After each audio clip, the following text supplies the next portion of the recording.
ស្នេហ៍វិញមិនរួចទេសូមស្រីស្រស់មាសមេអូនដកស្នេហ៍ពីបងវិញចង់បងក្រទ្រពគ្មានអ្វីផ្គាប់ចិត្តអូនសោះគឺមានតែទឹកចិត្តដែលស្មង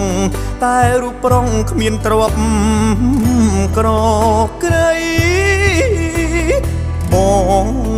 បានប្រាប់អូនដឹងហើយថាបងនៅជាប់ការសិក្សាក្តីស្នេហាមិនដេចមានរាំងស្មីអូនស្ម័គ្របងស្ម័គ្រពីដួងហារតីប្រាថ្នារួមស្នេហាភក្តីចិត្តស្រីថ្លៃឥតបី